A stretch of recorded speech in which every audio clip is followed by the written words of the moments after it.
Bonjour. Vous savez qu'Internet est un outil très important pour les démocrates, que ce soit YouTube, Facebook, Twitter, etc. Très important, premièrement, pour diffuser leurs idées, mais aussi simplement pour faire connaître certains faits concernant, par exemple, les blessés parmi les gilets jaunes.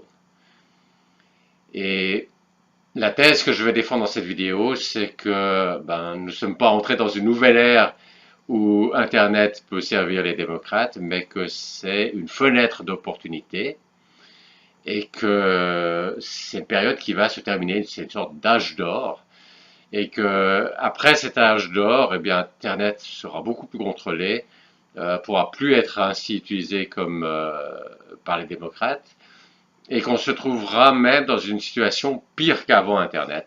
Ceux qui défendent certaines thèses pourraient bénéficier d'Internet pour communiquer à distance, alors que les démocrates, eux, seraient réduits à ces contacts physiques directs. Maintenant, dans le reste de cette vidéo, j'aimerais préciser qui va faire ces contrôles, qu'est-ce que ça va donner à la fin.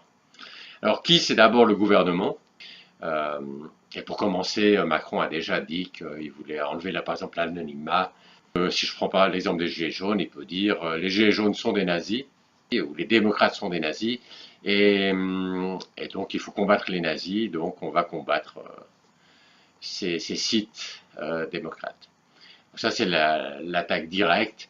Et puis l'attaque indirecte, c'est de dire, bon, il faut bien se défendre contre le terrorisme. Puis au moment où on fait les lois pour combattre le terrorisme, on peut aussi veiller à ce qu'elles soient utiles pour qu'on combatte les adversaires politiques qui ne sont pas des terroristes du tout. Ça, c'est le gouvernement, mais c'est pas le seul acteur. Un point important de voir, c'est qu'il y a aussi ceux qui possèdent ou qui dirigent, ou qui ont créé ces plateformes Internet. Et ces milliardaires qui sont beaucoup plus proches de Macron que des Gilets jaunes. Donc ils peuvent, de leur propre initiative, combattre les thèses démocrates. Et, et évidemment, ils sont un peu limités dans ce qu'ils peuvent faire parce qu'ils n'ont aussi pas intérêt à ce que tout le monde quitte leur plateforme. Donc ils ont cette contrainte qui, s'ils veulent jouer au point de vue idéologique en combattant les démocrates, ils doivent aussi veiller à ce que les gens ne quittent pas leur plateforme. Donc ça place une contrainte.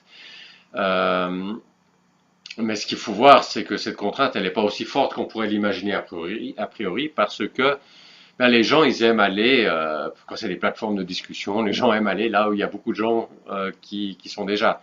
Et ils vont avoir de la difficulté à se coordonner pour aller sur une autre plateforme. Et ça donne un pouvoir monopolistique à ces plateformes dont ils peuvent user pour, pour avoir une influence idéologique.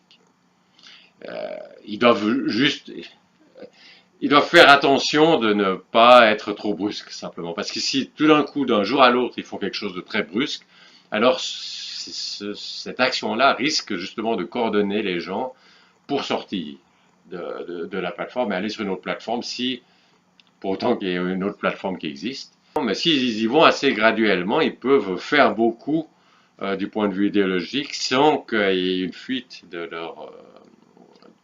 des gens qui utilisent la plateforme, parce que ces gens auront de la difficulté à se coordonner pour aller sur une autre plateforme. Alors voilà, ça c'est le gouvernement et les dirigeants de ces plateformes. C'est eux les acteurs qui vont réduire la liberté sur Internet.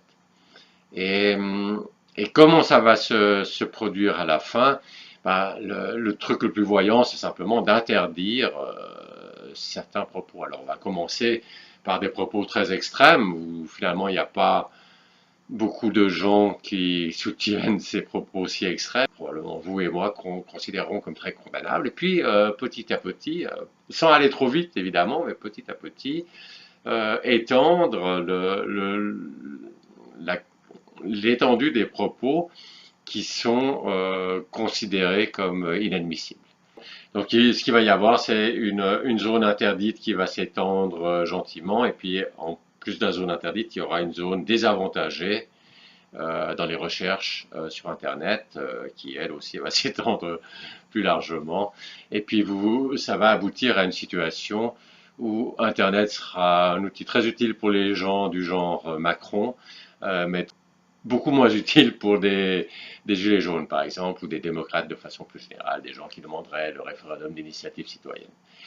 Et quand on sera à ce stade-là, donc c'est un instrument qui désavantagera en fait les démocrates. Bon, moi je ne sais pas exactement combien de temps va durer cette fenêtre d'opportunité.